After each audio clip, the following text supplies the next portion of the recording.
Welcome है आपका हमारे इस यूट्यूब चैनल पर लर्न रीजनिंग पर। आज मैं आपको बताऊंगी कि रीजनिंग में जो मेनली जो हमें पता होनी चाहिए वो क्या क्या चीज़ होती है जिससे हम स्टार्टिंग से रीजनिंग में अपनी पकड़ बना सकते हैं। फर्स्ट तो हमारा यह है A to Z की place value and opposite. Place value कुछ नहीं है, आपकी प्लेस वैल्यू A कौन से नंबर पे आता है, 1 पे आता है, B 2 पे आता है। प्लेस वैल्यू इस तरीके के अकॉर्डिंग हो गई है। और अल्फ़ाबेट में लेटर्स हमारे 26 होते हैं, आप दे सकते हैं A से लेके Z तक। अब चाहे आप काउंट करके देखें तो 26 ही लेटर्स होते हैं हमारे, और उन्हीं लेटर्स से हमारे वर्ड्स बनते हैं, और वर्ड से हमारे सेंटेंस से हमारा एक तरीके से पूरा का पूरा पैराग्राफ बनता है। इतना तो आपको पता ही है, इंग्लिश में इतना आपको बताया ही जाता है। हम रीजनिंग कर रहे हैं तो इनके हम प्लेस वैल्यू को ध्यान रखेंगे। क्या होता है कभी कभार किसी को प्लेस वैल्यू याद नहीं होती है, मैं उसकी भी एक ट्रिक बनाती हूँ और मैंने बनाई भी है। और कुछ वर्ड्स होते हैं ट्रिक के लिए जो मैं यूज़ करती हूँ। जो मेनली ट्रिक है जो ज़्यादातर यूज़ होती है इजोटी नेम से, वो ट्रिक है। वैसे तो बहुत सारे वर्ड से यानी लेटर से ट्रिक बनाते हैं लोग, लेकिन जो इजोटी से है वो बहुत इजी है, जो 5-5 में डिवाइड कर रखी है, जिससे आपको बहुत इजी ट्रिक लगती है वो। पहले तो आप ये प्लेस वैल्यू लर्न करना ये बहुत ज़रूरी है। जैसे आप कोडिंग डिकोडिंग करते हो उसके लिए बहुत ही ज़रूरी पड़ती है हमें। एंड ऑपोजिट, इनके लिए भी कोडिंग डिकोडिंग के लिए बहुत ज़रूरी पड़ती है। और मैंने आपको कहता how to learn place value, इसकी एक ट्रिक है, आप ट्रिक समझ लो या फिर इसको लर्न कैसे करते हैं वो चीज़ है। तो ई जो टी मैंने भी आपको बताया थोड़ी देर पहले। तो जो ई है वो ई लेटर हमारे अल्फ़ाबेट के अंदर कौन सी वैल्यू पे आता है, यानी कौन सी प्लेस वैल्यू पे आता है, वो आता है हमारी 5 पे।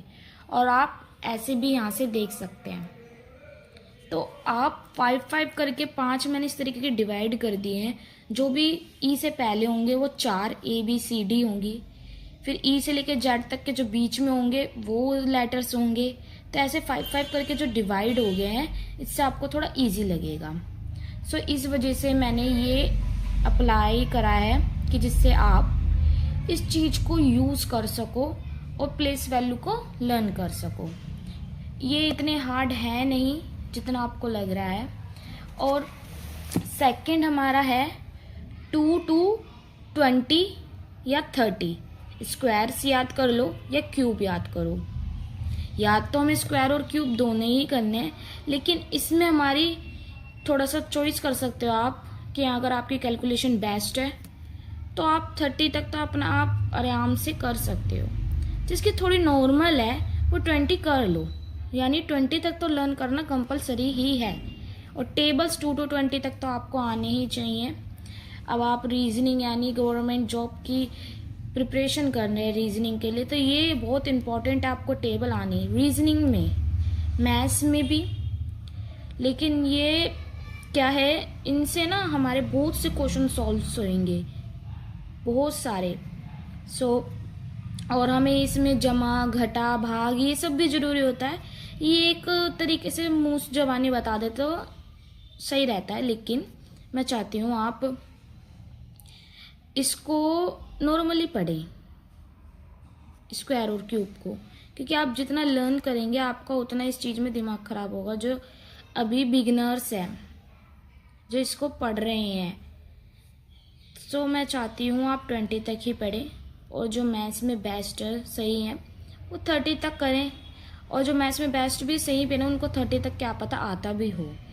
मैं स्क्वायर और क्यूब और टेबल का मैं पिक्चर ऐड कर दूंगी इसी वीडियो में, तो आप ज़रूर देखना और इसकी प्रैक्टिस करना। ओनली 5 डेज, 5 डेज में आपको ये तीनों चीज़ लर्न हो जाएगी। आपने ये तीनों चीज़ लर्न कर ली। स्टेप बाय स्टेप मैं रीजनिंग के टॉपिक्स इसी चैनल पे लाऊंगी, और आप इसी चैनल को सब्सक्राइब कर लेना, बेल आइकन क्लिक करना मत भूलना, और लाइक ज़रूर करना। और हाँ, जो गवर्नमेंट एग्ज़ाम की प्रिपरेशन कर रहा है उसको ये वीडियो शेयर ज़रूर करें। Okay, thanks.